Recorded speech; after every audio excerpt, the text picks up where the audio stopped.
series.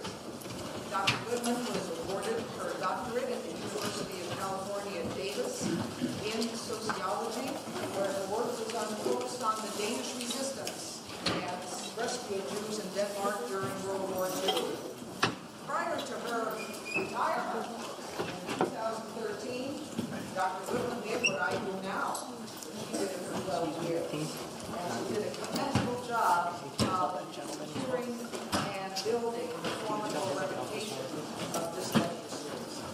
She continues now to serve as the director of the Center for the Study of the Holocaust and Genocide right here at San State.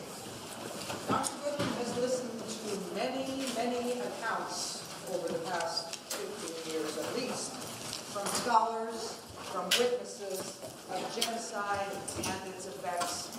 So it is most appropriate that she introduce us to Raphael Lemkin and offer her interpretation of the essential concept of this course, the concept of genocide. Please welcome Professor Myrna Goodman.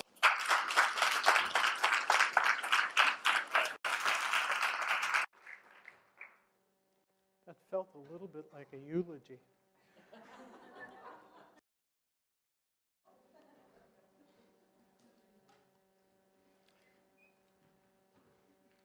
I have indeed spent an awful lot of time contemplating the concept of genocide. What I hope to do today, is it on? Yeah.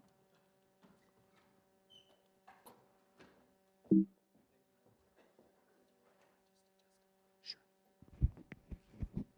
Tell me again how I go forward. Okay, I was going backwards.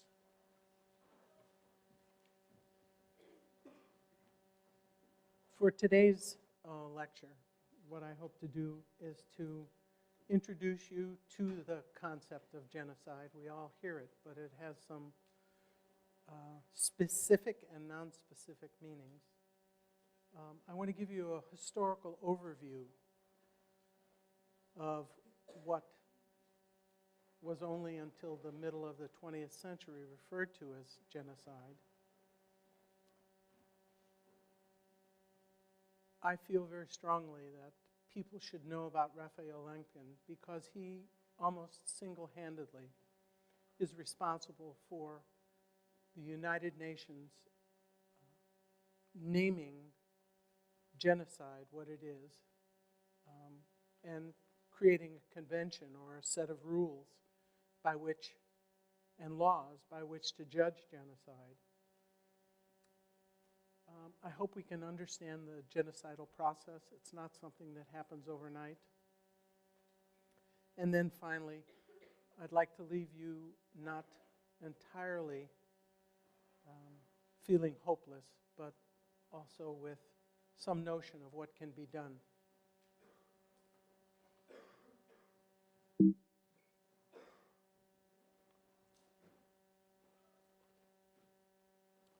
The sociologist Leo Kuyper stated that the word is new, the concept is ancient.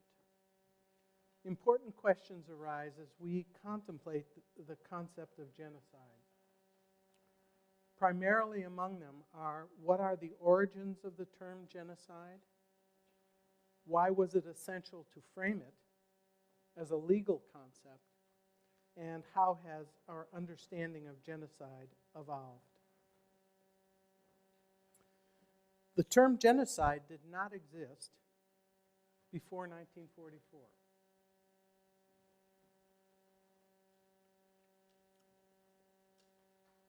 In the shadow of the Holocaust, there was no specific legal definition which could specify the crime of the systematic destruction of a particular group of people. Now, genocide is a very specific term referring to violent crimes committed against groups with the intent to destroy them and to destroy their very existence. In 1948, those acts were formally codified or brought into law and international law by the United Nations. As we will see, that was due in no small part to the tireless efforts of one person, Raphael Lemkin. Because of his tireless efforts, the United States eventually approved a treaty or a convention that established genocide as an international crime. So my goal today is to provide you with an understanding of the history of the phenomena, to explore its origins as a legally punishable crime, and to raise your awareness of its persistence. We're going to look at some historical examples of what we might call mass death.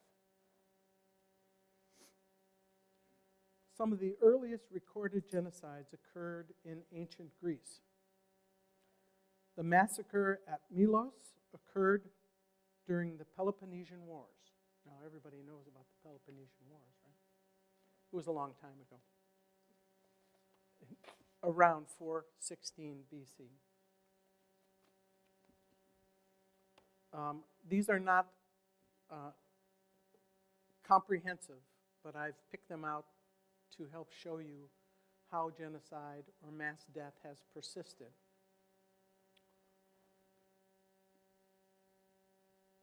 Christians during the Middle Ages, approximately the 9th to the 14th centuries, imposed religiously sanctified campaigns against what they called unbelievers. And those unbelievers were, in this case, the Cathars in France, who chose to have their own liturgy, but they also did so during the Crusades, in Germany against the Jews, or in the Holy Land and in the Holy Land of the Middle East.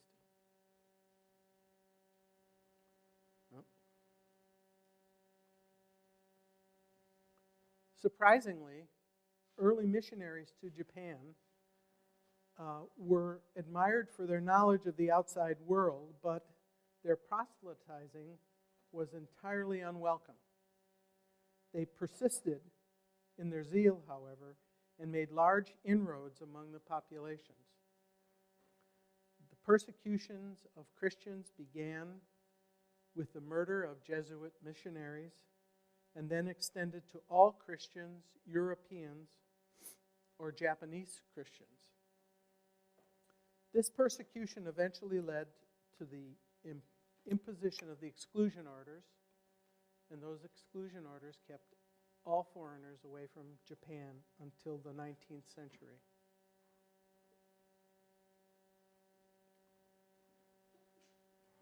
Lest we think genocide is strictly a foreign phenomenon, we must remember that over 150,000 Native Americans lived sustainably in California prior to the gold rush. They existed supporting themselves mostly by hunting, gathering, and fishing.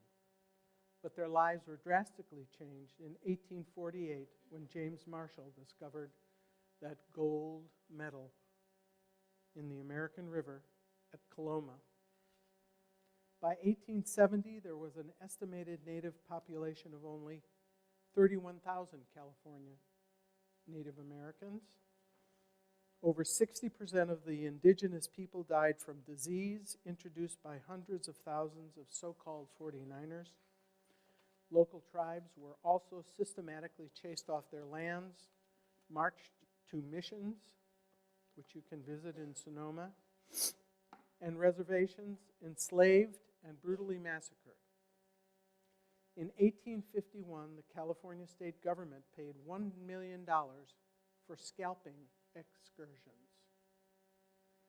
You could still get $5 for a severed Indian head in Shasta in 1855 and 25 cents for a scalp in Honey Lake in 1863. Of the 4,000 Native American children, over 4,000 Native American children were sold. and their prices ranged from $60 for a boy to $200 for a girl.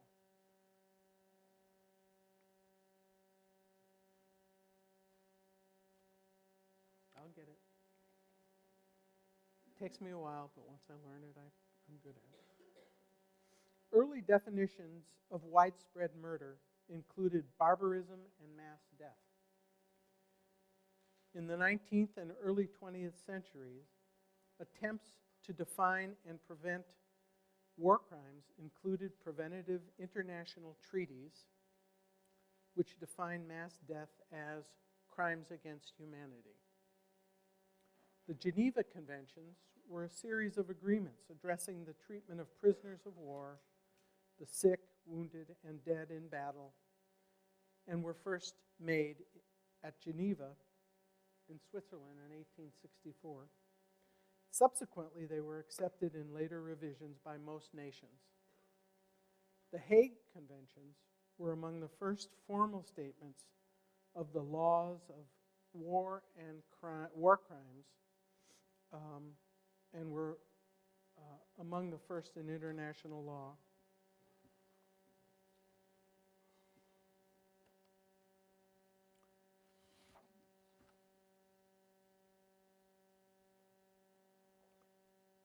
The 20th century is often known as the century of genocide, the genocidal century. So what were the first instances of mass death and what has been known as the century of genocide? The Herero genocide was a campaign of racial extermination and collective punishment that the German Empire, the colonial empire, undertook in German Southwest Africa. That's the modern-day Namibia. And it was focused against the Herero peoples.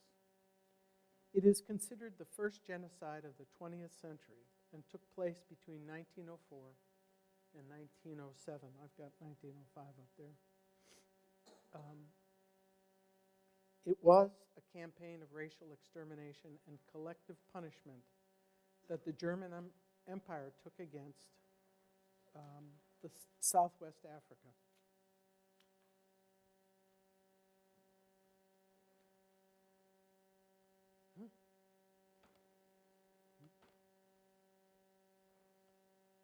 We come now to the Armenian genocide in 1915, although much of what happened on either side of that. Ambassador Hans Morgenthau cabled Washington. He was the ambassador to Turkey. And he clearly described the Turkish campaign, and I quote, "Persecution of Armenians is assuming unprecedented proportions. Reports from widely scattered districts indicate there is a systematic attempt to uproot peaceful Armenian populations. Arbitrary arrests, terrible tortures, wholesale expulsions, and deportations from one end of the empire to the other, accompanied by frequent instances of rape, pillage, and murder, turning into massacre, are bringing destruction and destitution to them."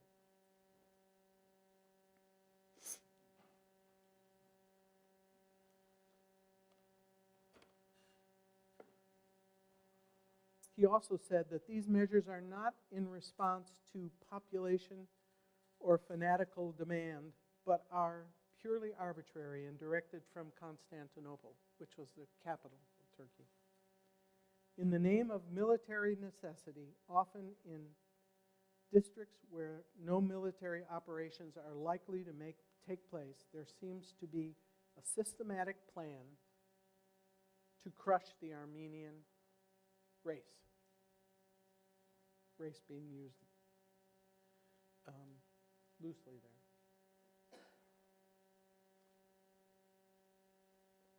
The premeditated destruction of the Armenian people was intended to destroy humans, but the Turks also attempted to erase the centuries-old Armenian culture. They destroyed major objects of Armenian cultural, religious, historical, and communal heritage. And it was a strategic plan of both the genocide itself and the post-genocidal campaign of denial. As we have seen, the Geneva Convention did not have a legal framework that allowed for the prosecution of perpetrators of the Armenian, quote, mass deaths and atrocities.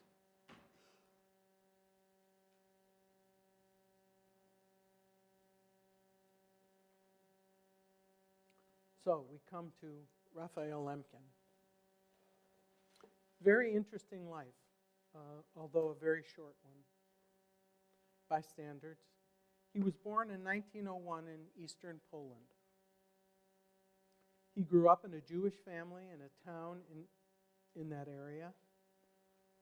He developed a talent for languages. He ended up mastering a dozen or more, and a passionate curiosity about the cultures that produced them. Broadly educated in Poland, Germany, and France, he was struck by accounts of the suffering of Christians at Roman hands and its parallel in the pogroms that afflicted the Jews of Eastern Europe, which he witnessed as a child himself.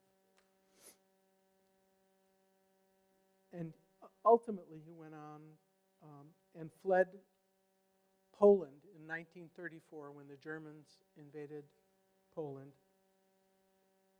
and eventually framed the concept of genocide in 1943. The pogroms that he experienced prompted his lifelong study of mass killing in history, as well as in the contemporary world, his contemporary world. As a boy, his reading list familiarized him with cases from antiquity and the medieval era. So you can see he was sensitized.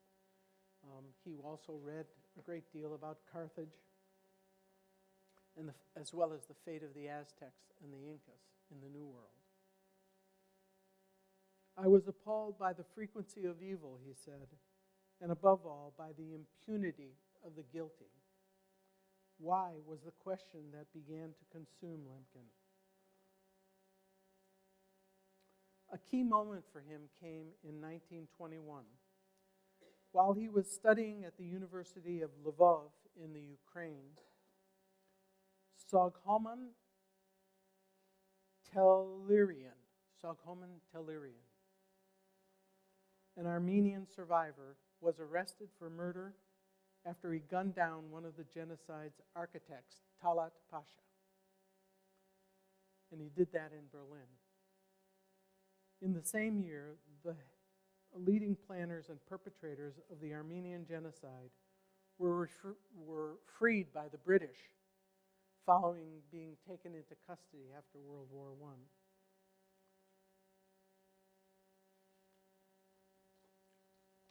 Lemkin wrote that he was shocked at the contrast. A nation, quote, "A nation was killed and the guilty persons were set free.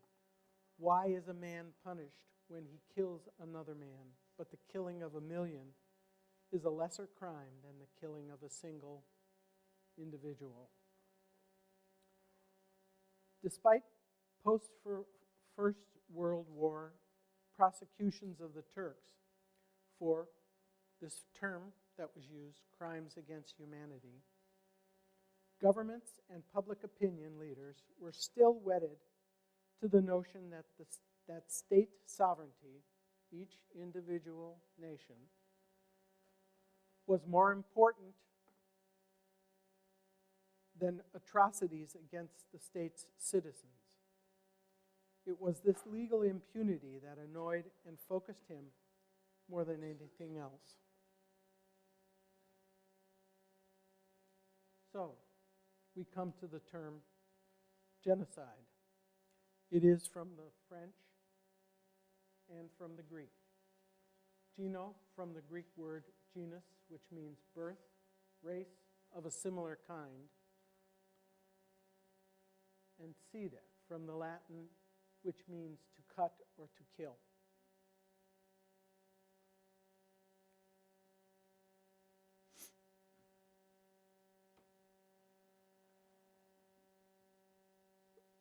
The major text for this class includes this definition, which is, as a sociologist, I consider this to be a pretty good definition. But in your text, you will find 21 different definitions of the word genocide.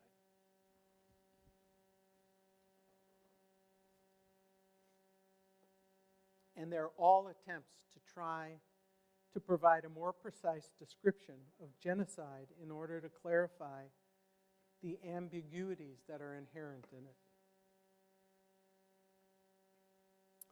and inherent in the UN definition.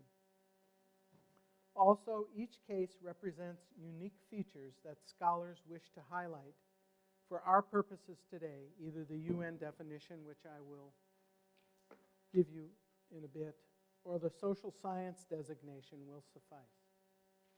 Genocide is a form of one-sided mass killing in which a state or other authority intends to destroy a group as that group and membership in it are defined by the perpetrator.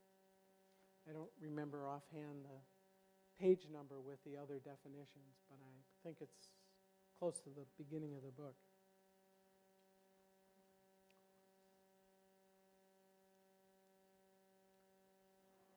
Before the legal language was formulated and codified and the UN Genocide Convention was adopted, 3 additional instances of genocide scarred the mid-20th century. Joseph Stalin, leader of the Soviet Union, set in motion events designed to cause a famine to the Ukraine, to destroy the people there who were seeking independence from his rule. As a result, an estimated 7 million people perished in this farming area known as the breadbasket of Europe, with the people deprived of the food they had grown with their own hands. The Nanking Massacre, also known as the Rape of Nanking, was an episode of mass murder and mass rape committed by Japanese troops against the residents of Nanking during the Second Sino-Japanese War. The 6 weeks of carnage would become known as the Rape of Nanking and represented the single worst atrocity during the World War II era in either the European or the Pacific theaters of war. And as you can see there, if you've been to the Holocaust and Genocide Memorial Grove, there are a series of memorial bricks, and now there is a bench that is placed there in honor of the victims at Nanking, and also one for Iris Chang, a historian who wrote the first book about the rape of Nanking. Sonoma, I'm going to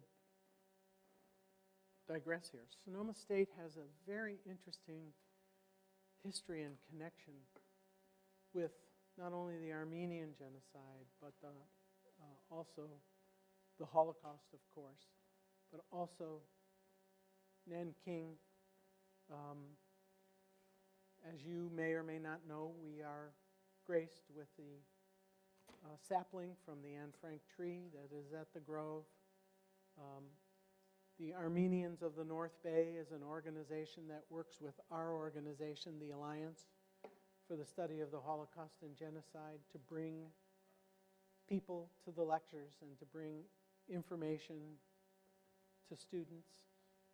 And we had a professor in the sociology department who was a survivor of Auschwitz, Dr. John Steiner. We had a professor in the psychology department who was a GI who liberated the camps. Dr. His name just flew up. Do you remember, Barb? His name, it'll come to me. I'll tell you next week. A professor in the math department Dr. Jean Chan is the child of a survivor of the Nanking massacre. So we're deeply connected to all of these events that took place in the 20th century.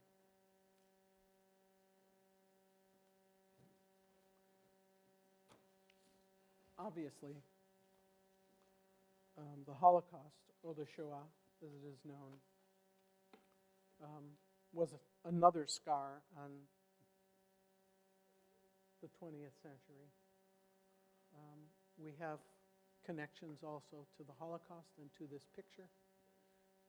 I believe later in the semester you may very well get to meet Lillian Judd, who is in that photograph with her family.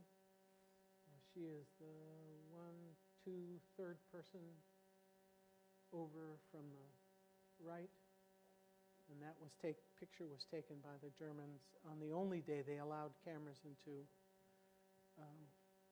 Auschwitz, when a shipment or a trainload of Jews from Hungary were brought to Auschwitz. And she's a survivor. She speaks, has anybody heard her? She speaks has spoken in some of the classrooms, schools. So, we can see that the 20th century is, up to the Holocaust, is a pretty brutal century, with giving us lots of impetus to somehow create some way of preventing and punishing the crime of genocide. Okay, for the students, this definition is in your book, but I will read it. Genocide means any of the following acts committed with the intent to destroy, in whole or in part, a national, ethnical, racial, or religious group, such as killing members of the group, causing serious bodily or mental harm to members of the group, deliberately inflicting on the group conditions of life calculated to bring about its physical destruction in whole or in part, imposing measures intended to prevent births within the group, and forcibly transferring children of the group from one group to another.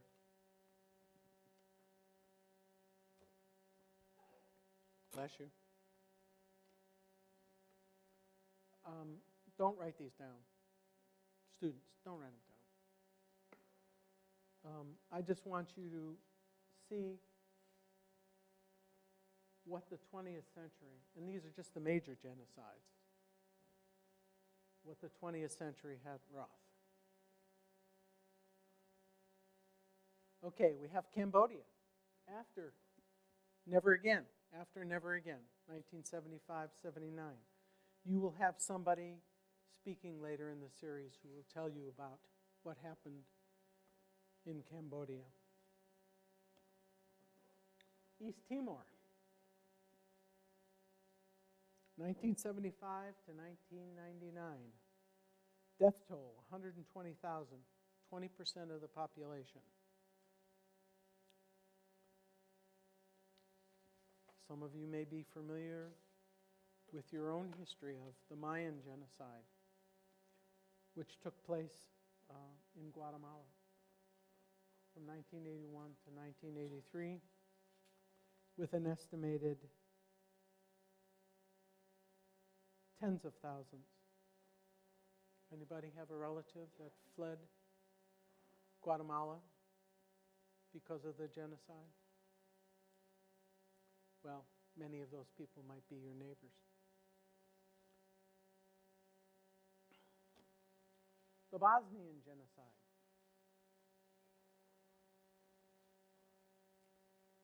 First time we began hearing and needing to rewrite once again the definition of genocide because of the number of Muslim women who were raped as an act of attempting to obliterate the Bosnian Muslim community.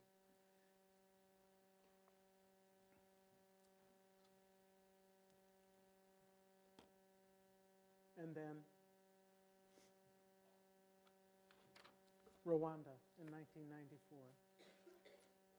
Starting in April 1994, in over a 3-month period, 800,000 Tutsis were murdered by Hutu extremists. Actually, they weren't all extremists. They were their friends and neighbors as well. And the international community, which, of course, was pledged to stop this kind of thing, stood by. 3 months, 800,000 people. If we compare that to about 4 or 5 years, the Germans, with their death factories, killing approximately 3 million, 2 to 3 million in the camps, you can see that the pace of that is just horrific. And it was done mainly without modern weapons.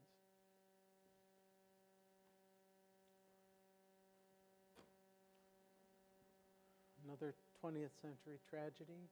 This one is still happening. This is happening in Africa, in the Sudan. The Janjaweed militias rode into the villages, burned them, and set people fleeing. At the beginning, most of them went to Chad. It's gotten much worse. So what factors lead to genocide? We've seen all of this. Is there any way we can make any sense out of what happens in genocide? Well, one thing that's very important and an important factor that contributes to genocide is the notion, not the notion, is ideology. Ideology is a belief, a set of beliefs, ideas, or myths that guide a political system. Adolf Hitler had a very concrete and destructive ideology. In the case of genocide, ideology is used to justify and legitimize discriminatory acts against victims.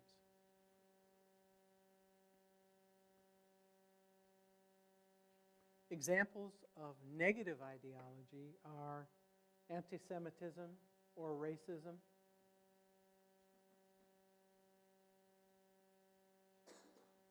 but not all ideology is bad. I mean, we live in the land of the free and the home of the brave, where all men are created equal. That's an ideology. It's a set of beliefs.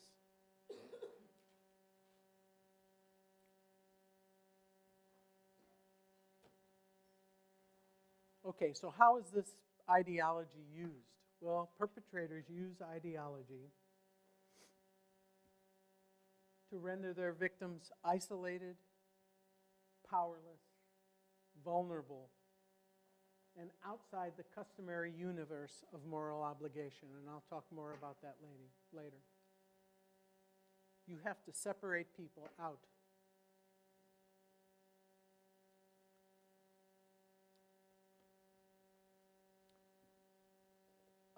The president of a very important organization called Genocide Watch, Dr. Gregory Stanton, has put forth a typology of genocide. What are the steps? What are the stages of genocide? And I'm going to go through these kind of quickly with you. It is in your textbook.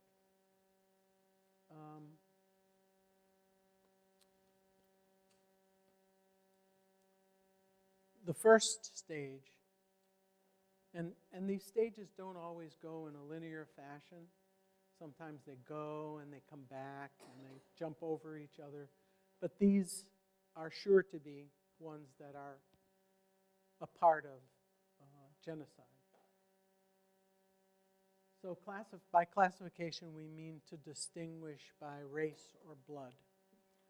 It could be religious group, it could be any other, but he specifically was looking at genocides that had their origins in naming the other.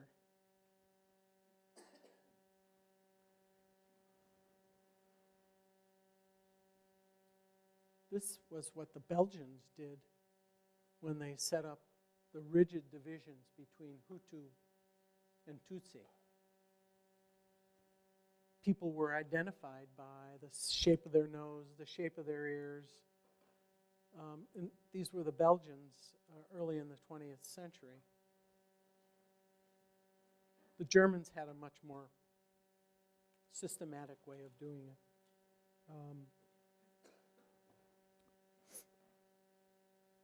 As you can see, these are the Nuremberg laws that defined who was a Jew. And essentially it says what happens if you have 2 grandparents or 3 grandparents or 4 grandparents.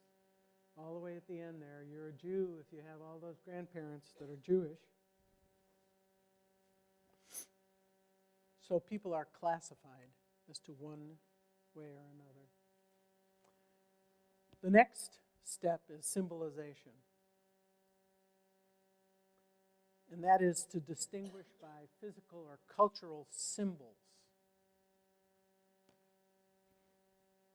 You may have encountered this in your reading, or if you had someone come and talk to your class at school, very often they want to let you know what it's like to wear a symbol that separates you out from the rest of the people. In Cambodia, the Khmer Rouge identified potential victims by people who didn't wear a red scarf, but who wore a blue scarf.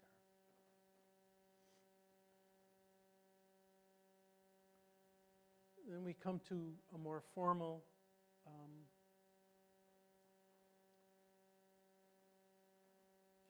classification in the use of law, custom, and political power to deny group rights.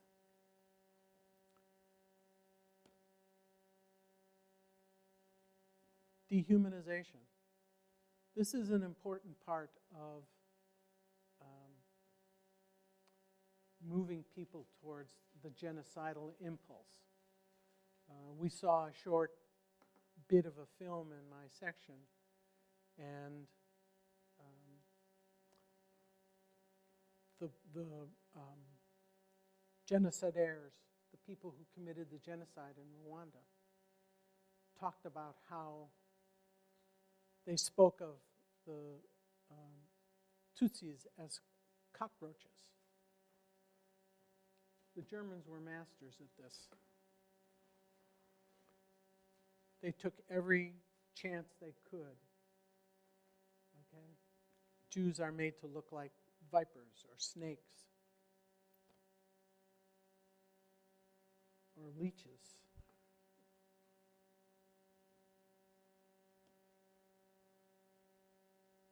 As well as worms infecting the German apple. Now this may seem crude right now, and I don't have any examples on the tip of my tongue, but there are ways that people talk about other people that take away their humanity. They are dehumanized. It's an important step in justifying the murder of a group of people. Organization. Although some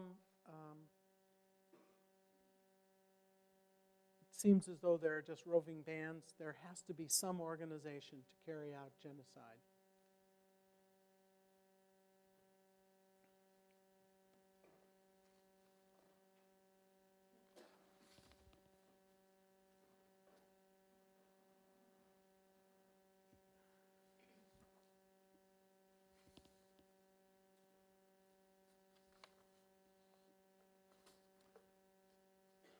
So genocide is always collective because it derives its impetus from group identifications.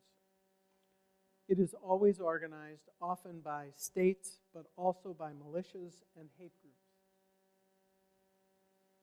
Planning does not need to be elaborate. Hindu mobs may hunt down Sikhs or Muslims led by local leaders. Methods of killing need not be complex. The Tutsis in Rwanda died from machetes. Muslims in Cambodia from hoe blades to the back of the neck.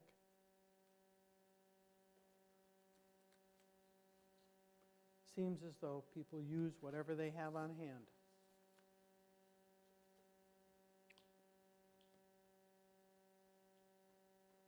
Hard to believe that 800,000 people were killed in 3 months, mainly through the use of machetes.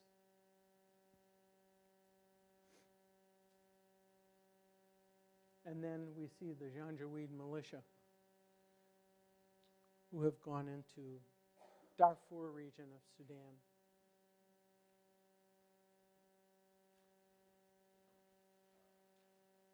Polarization happens when extremists drive groups apart. Hate groups broadcast and print polarizing propaganda. Laws are passed that forbid intermarriage or social interaction.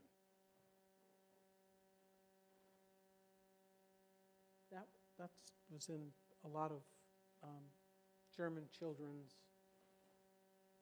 picture books. Anybody speak German? I am German. You are German. Well, this is named it. Can you tell us what that says? Yeah, it says,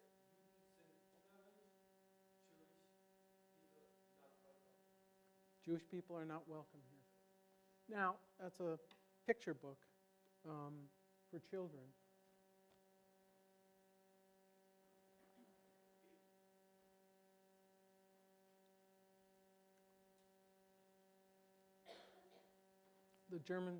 The Nazis were very prolific at polarizing the population.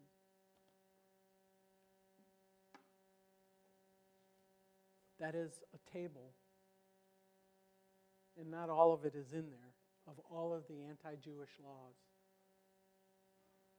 Jews can't do this, Jews can't do that, Germans can't do this with Jews, Jews can't do this with Germans. So it is a table of anti-Jewish laws which also serve to polarize populations. If you're going to commit genocide, you need to prepare. So national or perpetrator groups plan the final solutions to the Jewish, Armenian, Tutsi, or other targeted groups' question. They often use euphemism to cloak their intentions, such as referring to their goals as ethnic cleansing, purification, or counter-terrorism. They build armies, buy weapons, and train their troops and militias. They indoctrinate the populace with fear of the victim group. Leaders often claim that if we don't kill them, they will kill us. Prevention of preparation may include steps that can be taken by the world governments, arms embargoes, and enforceable actions. Unfortunately, that doesn't happen because people can't agree. But preparation also includes lists, ID cards, putting people in ghettos. Oops. Then we have persecution, and victims are identified and separated out because of their ethnic or religious identity. Our examples come largely from the Holocaust, which serves as somewhat of a prototypical genocide, because while in some cases not all the 10 stages are carried out in the Holocaust, they all were. Identification, separation, death lists, property exploitation, starvation, genocidal massacres are all part of persecution.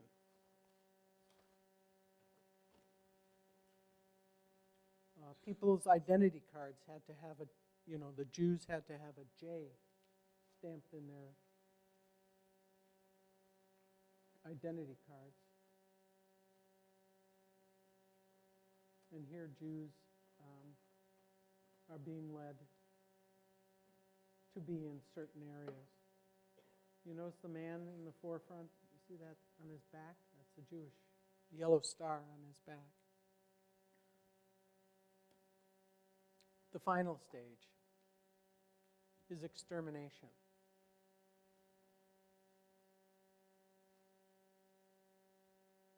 It's considered extermination rather than murder because the victims are not considered human. So you murder people, but you exterminate vermin. People are likened to vermin, rats, cockroaches.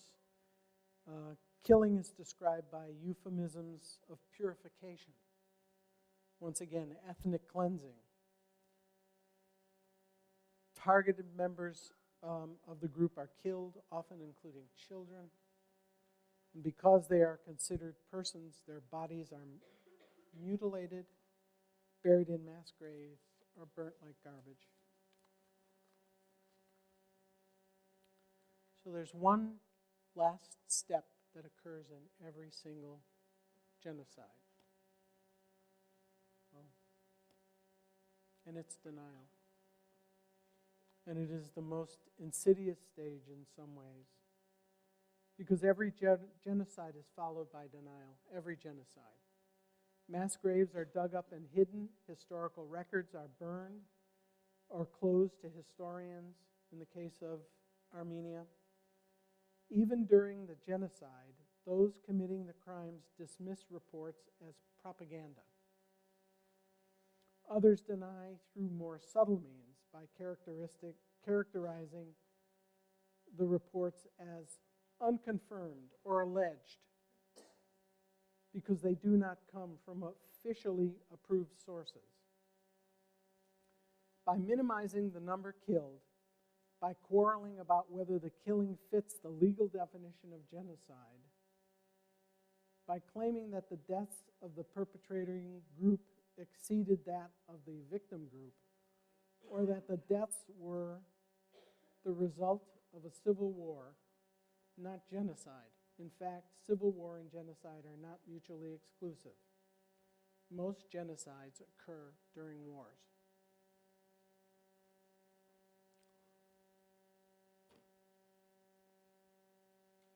It's especially egregious. How many of you have heard someone say that Holocaust didn't happen? How could that happen? It's propaganda. It's Jewish propaganda. Well, I'm sure you have. It's especially egregious in the case of the Armenian genocide. Because the Turkish government, which was responsible perhaps in perpetuity for doing it, refuses to admit that anybody had anything to do with. It was just resettling people. Germany, to its everlasting credit, has accepted its actions during the Second World War and has worked tirelessly to accept the blame for what happened. And they are even considered at this point something called a philo-Semitic country, which means instead of anti-Semitic, they're philo-Semitic. The Turks are not, however. 1915, never again. The Holocaust is a great lie. The late 20th and early 21st century events have proven that treaties are not effective in deterring mass murder because the 20th century is over, right? We're in the 21st century. and it persists.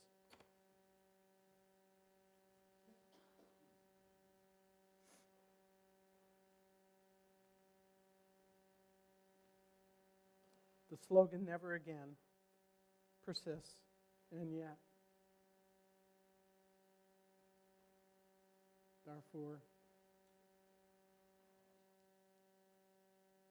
So I say, never again or ever again.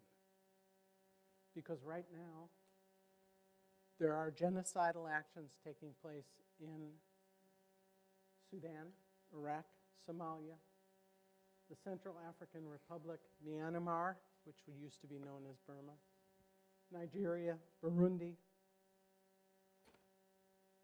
In the Sudan,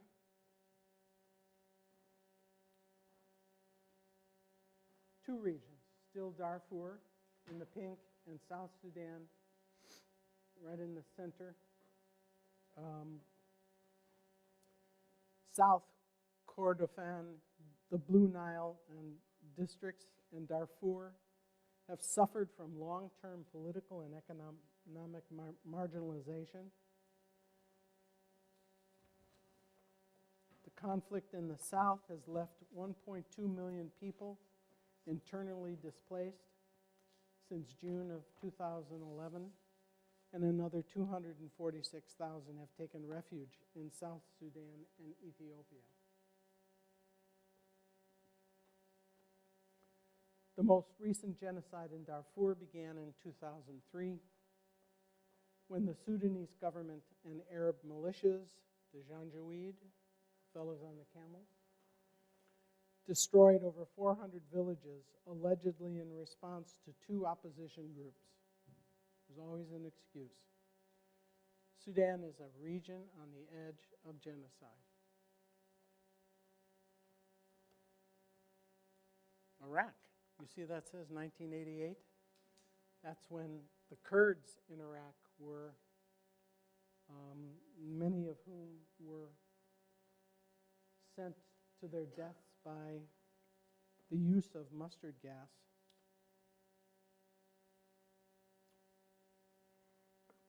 ISIS fighters who have already driven out Christians from their ancestral homes in northern Iraq have been especially targeting the Yazis, or Kurdish people. How many of you have heard that word? Raise your hand. Okay, that's good. That's good. Not perfect, but it's good. There they are. Make no, their actions are aimed at genocide. Somalia. The organization Genocide Watch has issued a genocide emergency for Somalia. Complex civil conflicts, along with devastating periods of drought over the past 2 decades, have left the Republic of Somalia a failed state.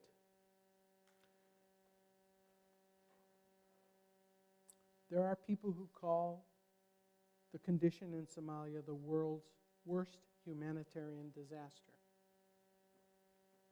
I'll bet you none of you hear about that, but what did Kim Kardashian name her last child? What? Saint. How many of you knew that?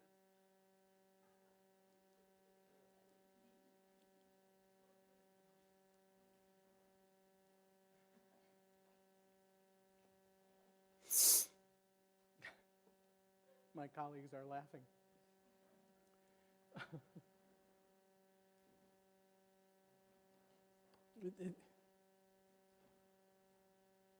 Genocide Watch has also issued a genocide emergency in the Central African Republic.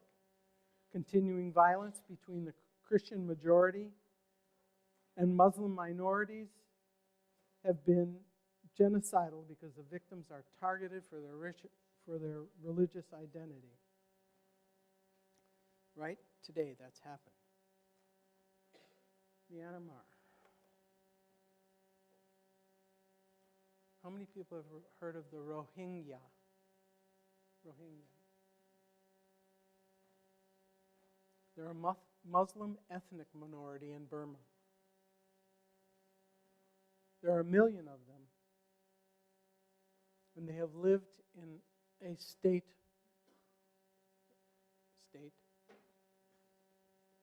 in Burma for centuries, but they're facing systematic religious and ethnic discrimination there. They are not a recognized ethnic minority and are therefore robbed of the rights inherent in citizenship in Burma. And they have become one of the most oppressed ethnic groups in the world. Rohingya.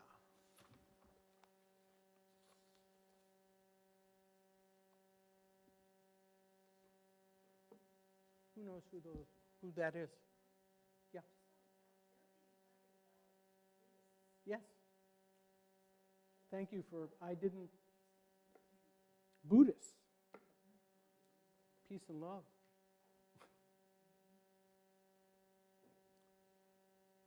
Who is that?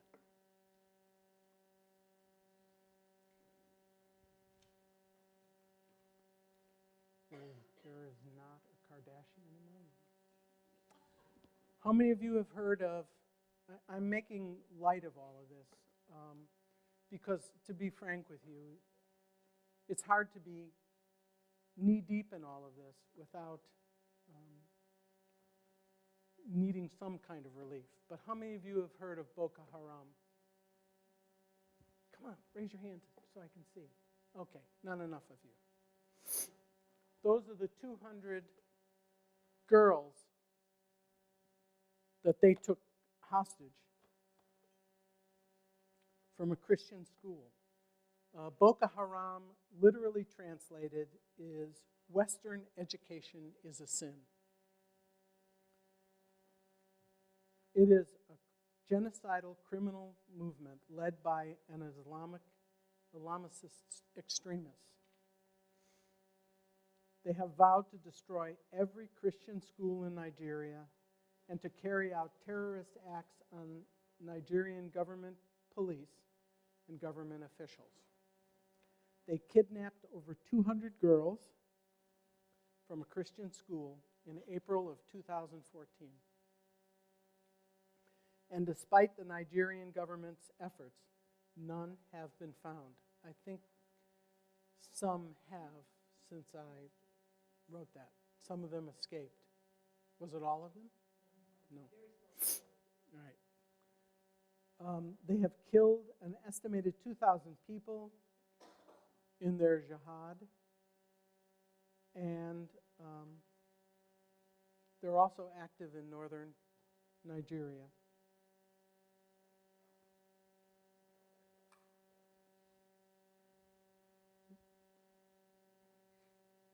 Burundi, it's the next door neighbor to Rwanda. Over a period of time, many Tutsis fled to Burundi to escape what was going on in Rwanda. But since their independence from Belgium in 1962, there have been sporadic bursts of ethnic violence between the Hutu majority and the Tutsi minority in Burundi. Civil unrest erupted in Burundi this year following the 26th of April announcement by the ruling party Council National for the Defense of the Democracy and their forces for the defense of the democratic democracy. And they announced that their president would run for a third term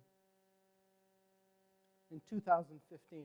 This is very active right now. This is almost on page 18 of your newspaper, but it is very, very active. The current conflict is political in nature, not necessarily ethnic, but there is a risk of it reigniting the old divisions between Hutu and Tutsi.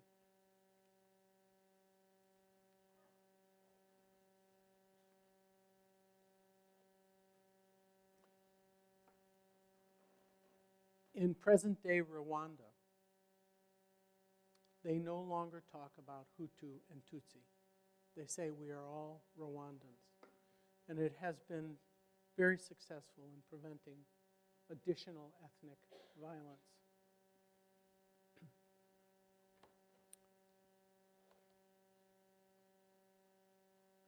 Now,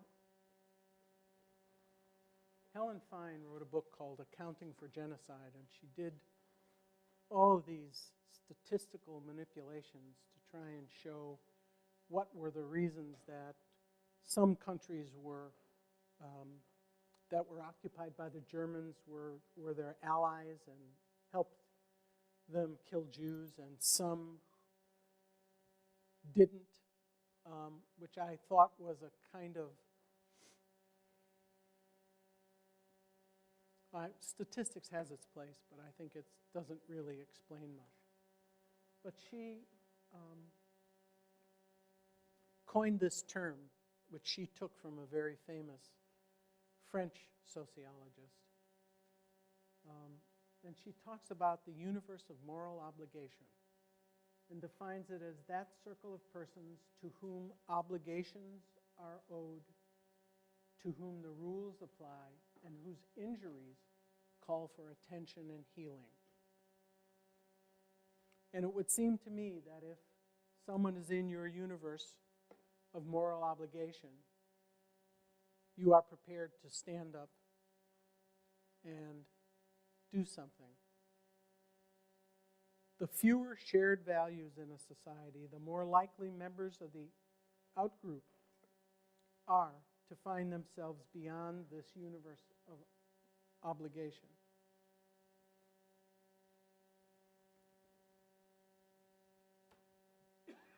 What can I do? What can we do? All this bad news. It's all the way on the other side of the world. I have to make my car payment.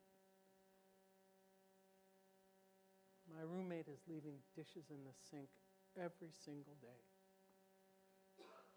And I'm not belittling that. It's that's how our lives are occupied. And it's hard for us to think about some poor child in Burma or someplace, or Syria, and feel as though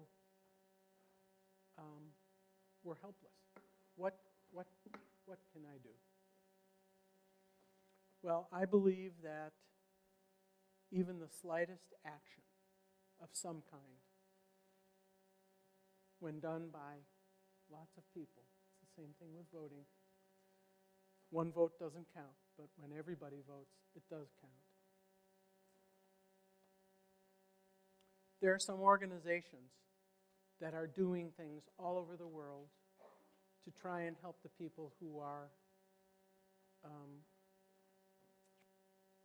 suffering so. One of them is Mercy Corps. They're in, and I've just given you a few. You may have your own. They're ones that I believe are doing, I've investigated them and I believe that they're doing good work.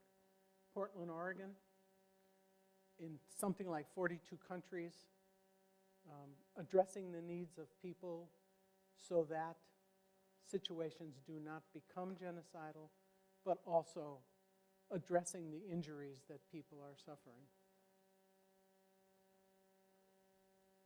Previously mentioned Genocide Watch.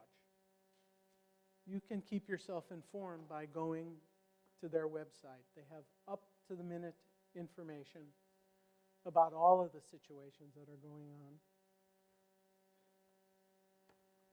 The International Rescue Committee. It's a global humanitarian fund,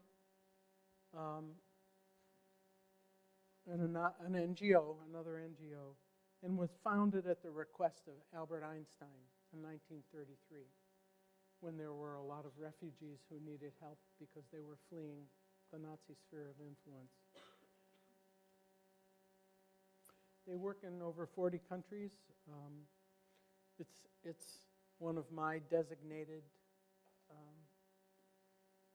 places that I take that extra money that I'm going to use to try and do some good.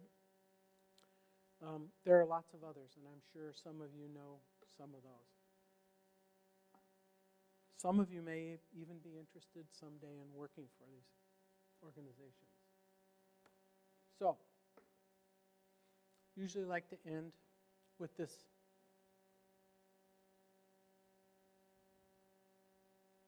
I can't believe the world stood by and did nothing in Rwanda. And they're wondering when Hotel Sudan will be released.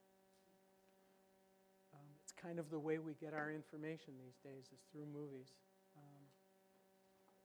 So maybe you could look at the front page. I know Google News does a pretty good job, but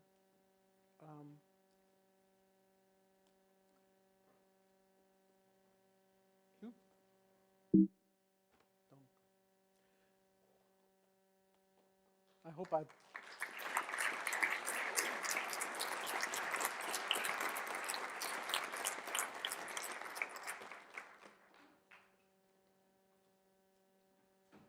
left you with a lot of information, but also at the end with some sense of not feeling desperate because the world is such a bad place for a lot of people. Any questions? Yes? Two questions. At the question is, has there been anything that's helped in the past that we can lean on now to give us some guidance? And I wish I could say yes, because ultimately what's happening in the Sudan is an issue around the very, very, very, very rich oil fields in South Sudan that gives the government there the permission to do what they want, because we all need to run our cars and turn on our lights, etc. So, you know, I think probably writing to your, well, Congress, President.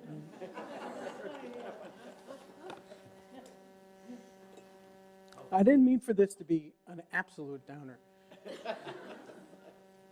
I don't see what the global solution is, but I do see that if people of goodwill were to find organizations that are at least working to alleviate the suffering, that might help, especially ones that are going in before the genocide happens, before one group of people has more than the other group of people. The ones that go in and teach girls, put them in school, the ones that take care of their basic health needs. And so, unfortunately, in this big world, it may be something that has to be done one person at a time. Okay, question number 2. Yeah, basically it was like you said that I think it was for the Armenian genocide, where it's like the British had they had these perpetrators. Turkish.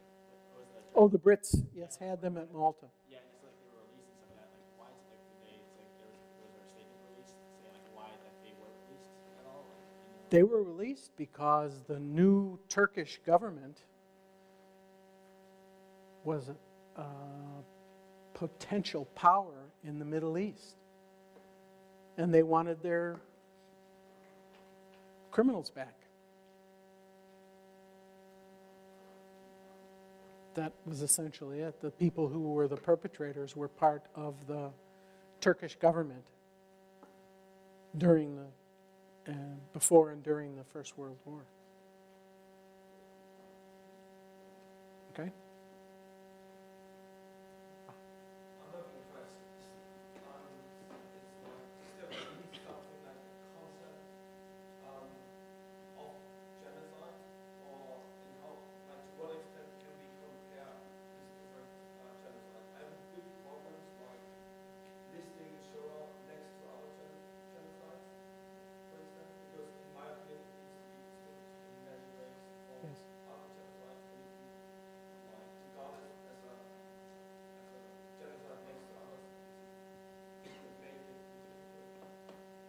Right. Well, because the world has not learned anything, it's kind of a simplistic way of putting it, but the Holocaust is the prototypical genocide. Whenever we look at any genocide, no matter what went on, it happened during the Holocaust as well. I don't think I was particularly interested in comparing it because I don't compare it. What I think is being compared are the processes and not the instances. So we can see that people were separated into groups, but we can see where it happened in the Holocaust and it happened in other places as well. That isn't necessarily comparing the whole process as one, but I agree with you. And what about politically motivated massacres such as happening in the Soviet Union or in early China under Mao? Right. How do they fit in this concept of genocide? Well, this is to show you how fragmented this whole thing is. People who say that situations that happen because of regime change or other things, they're calling them sides. And there's democides. And then there are other sides. And the 21 definition of genocides that is in the textbook also contains a whole litany of different sides, C-I-D-E, sides. Yes? Following up on that, don't you think that modern era, some of the criteria that then can apply to genocide, the extermination of people based on race or ethnicity, etc., then it circumscribes willingness to label some kind of conflicts as a genocide. Right. And apart from that, calling something a genocide is a very politicized act, And it's used very loosely. or very reluctantly. Yeah. It's very hard to say this is a genocide. The simple fact of the matter is that when you understand it the way Lemkin described it, it's all over. And it's going to be with us. The targeting of a group and the attempt to destroy the group entire. Barbara? I'm thinking of some of the things that have been done by students in this class in the past to try to respond to what's going on in the world, whether it was participating in fundraising for the Walk Against Genocide, or the annual support that this group has given to an orphanage for those in Rwanda that a former speaker in this series, who's now the ambassador from Rwanda to the United States, has been involved with. That there are things that one can do, even if one's time or resources are limited. And I think, I've been thinking very deeply about all the political talk that's going on, whether it's anti-immigrant or anti-Muslim, and it reminds me that we are in the early stages. We could easily be in the early stages of targeting another group of people. And I think one of the things that I'm realizing is the need to become politically active, or at least keep myself informed.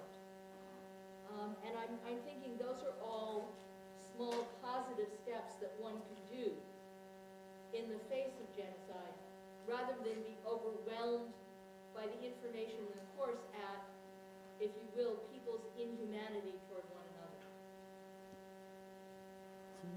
Well, just to piggyback on what Barbara was saying, when you were introduced, it was mentioned that you studied the Danish resistance. Yes. And I was wondering if maybe you could talk about that for 3 minutes or something. Because, Sure. I think that's a fascinating and really inspirational example of how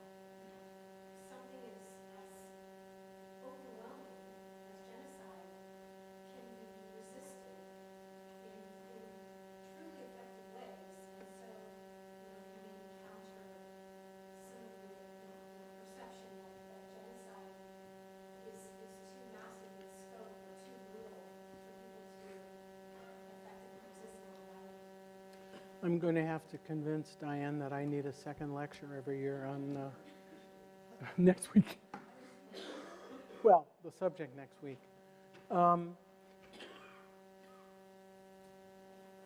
The point was taken that I have studied the Danish exception, as it were. The governments in Europe at the time of the Holocaust, and you will read in your readings about pressures on various governments, were pressured to give up the Jews in their country to the Germans, who shipped them to the death camps in Poland. In Western Europe, and I'll include Denmark in Western Europe, there were some countries that had some control over their lives. In Poland, the Germans were there, and if you were hiding a Jew and you got caught, the Jew was killed, you were killed, your wife was killed, your children were killed, your mother was killed, your father was killed. It was a very, very dangerous adventure to try and help a Jew. And it's we need to ponder the fact that in Poland there are more Polish people who have been recognized as righteous persons, people who stood up. You're going to hear about one of them next week, who was probably the most famous. In Denmark, they were occupied by the Germans, but has anybody been to Denmark? Have any of you been to Denmark? Yeah. How many of you have read Hans Christian Andersen? Okay. The country's really like that. I mean, they have a kind of different way of looking at life. And from the very beginning, they refused to separate out the Jews. When approached about the possibility of gathering his Jews together to be shipped to the camps, the king said, there are no Jews in Denmark, they're only my people. I mean, the Danish church refused to separate them out. There are all of these ways in which they didn't categorize people in a negative way. It is a wonderful story that Hans Christian Andersen could have written, because not only were the Danes able to maneuver themselves with the Germans so that the Germans were kind of a bit more interested in shipping Danish butter and cheese and pork and other things to Germany than they were taking the small number of Jews that lived there. But it is quite an antidote to all of this. And I would say that next week we're going to hear about someone who took much more dangerous steps to try and save, or at least let people know what the Germans were doing to the Jews. Yes?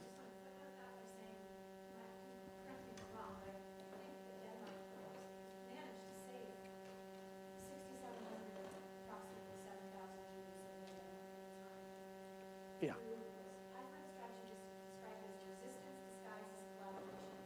Yes.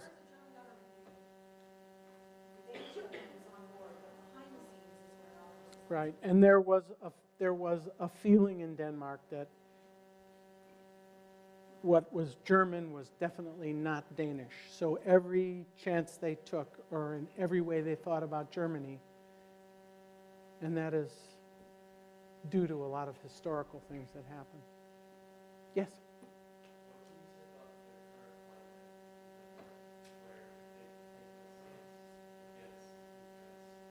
Yes.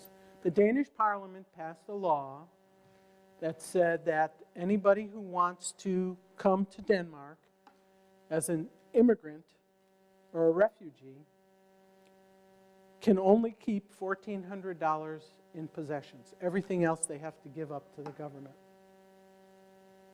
And everybody I know goes, oh, they're terrible just like everybody else. But the Danish government's explanation is, when you come to Denmark and we take you in, you automatically qualify for all of the services and benefits of living in Denmark. You will get assistance learning how to read, you'll get, or learn the language, you'll get housing support, you'll get food if you need it, and they are not taking anything that has any sentimental value.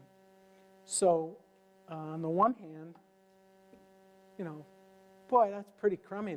These poor people, they're taking everything they have. They're not taking everything, and they are embracing them into their welfare system, which is the envy of the world. I would love to live in a country where I had 8 weeks vacation. Right? Yes?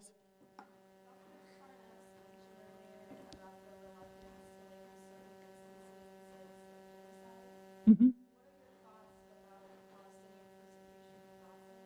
That's not genocide. It doesn't follow the definition of genocide.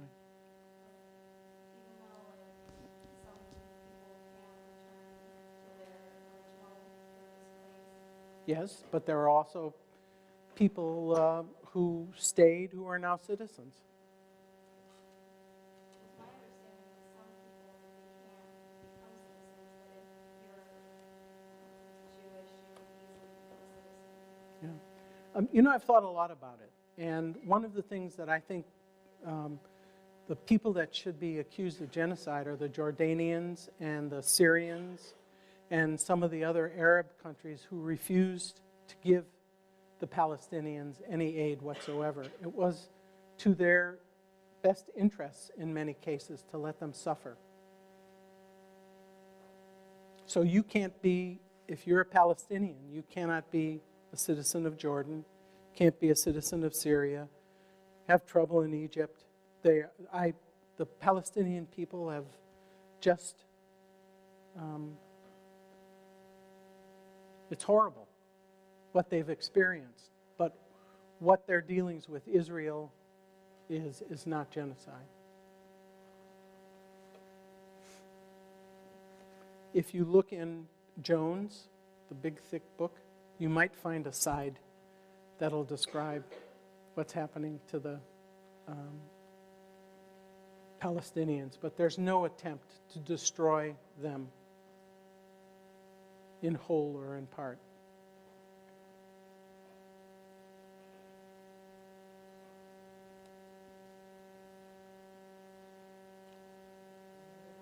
Any others? Yes?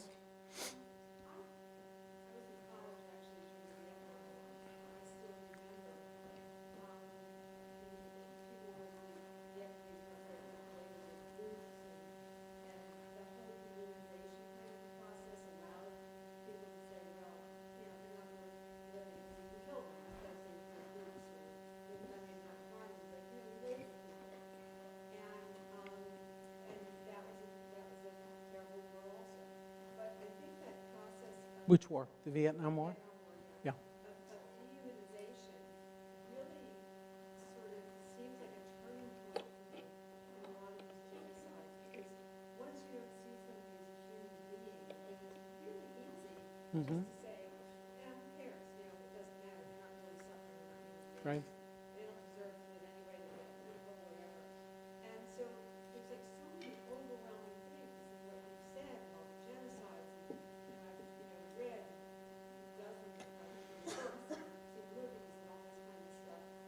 And I think that everybody can do something, because I've struggled with this for many, many years. And small things, like just acknowledging people, in the community, be part of a group maybe that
that they go out.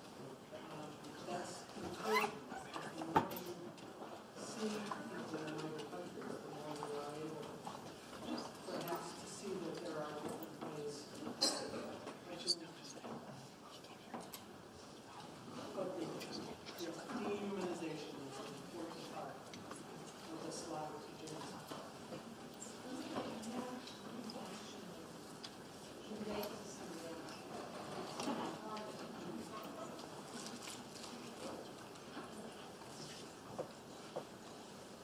Anyone else? I have a question. So when we talk about the concept of genocide, is there any kind of time attribute associated? Because it's kind of, my question is kind of a follow-up to the Israeli-Palestinian question. Because the Native American genocide didn't take place very quickly relative to the other types of genocide.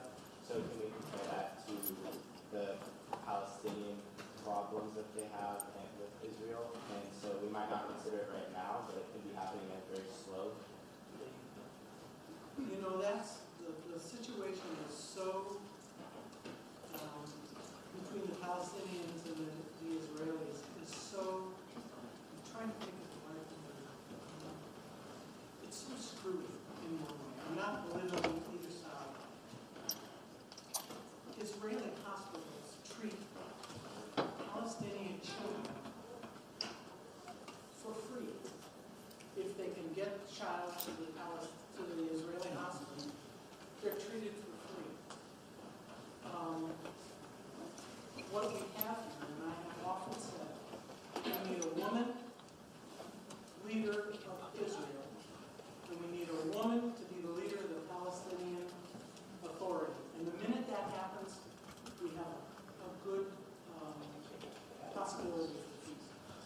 That's my personal opinion. You know, there's a lot of postures where these governments are largely on steroids. And it's, you know, who's going to remain, nobody wants to back down. But the people of Palestine, that's what it is, Israel itself is now a whole bunch of radical religious people who they want to live in peace as well. I'm sorry. It's all good. So President Ahmadinejad is on record saying that the U.S. committed genocide in the years after 9/11 in the U.S.'s campaign in the Middle East. U.S. committed genocide. Yeah. According to President Ahmadinejad of Iran, what is your opinion on the matter, and does it qualify as genocide in your opinion? It's not something I would like to face up to, but I did do that little piece on what happened to the Native Americans in California. I'm talking about the Middle East. In the Middle East. Yeah. Right after 9/11. He also said the Holocaust didn't happen. What is it? Oh, really? Okay. Yeah.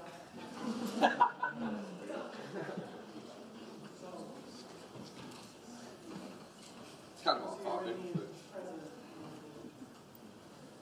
I mean, you talk about trying to stir someone up. Just say to the Israelis, Holocaust didn't happen. Okay. Someone else? Heidi? I raised my hand at one point because my dad grew up in Gaza and as a missionary kid, right? And he went back about 8 years ago. And, you know, he described the horrific conditions that the Palestinians were living under. And I just wanted to say it's not genocide, it's pretty dehumanizing, and there's pretty hard, you know, it's harsh to the people. Yes. I would be the last to say that. It's not just simply because of the Israelis. Did you grow up in one of the camps? What? Did you grow up in one of the refugee camps? No, at a hospital.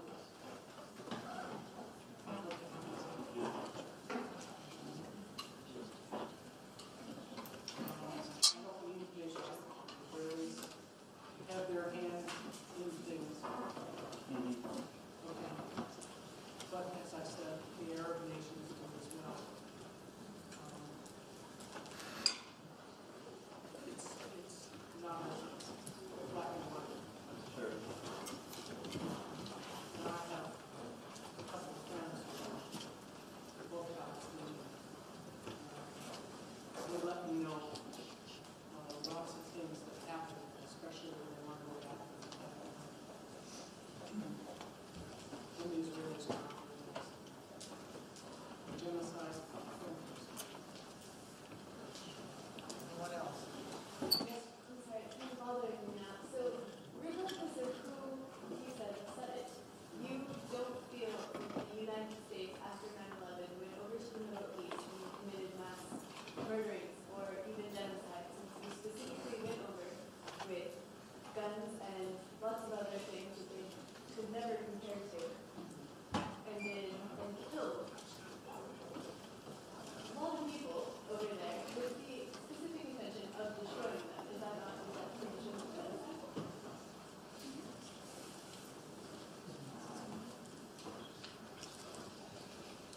War, what takes place in war, genocide is not.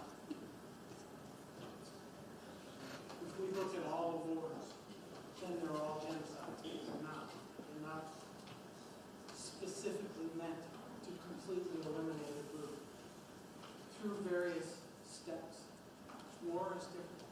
The idea is to kill people and to have your way. So wars are not necessarily genocides. What we did is not, you know, I can't say that it's not genocide, so it's not important, or not horrible, or not anything like that, but it's not specifically genocide. Okay. Look in your book, you'll see that maybe there's another side that describes what happened.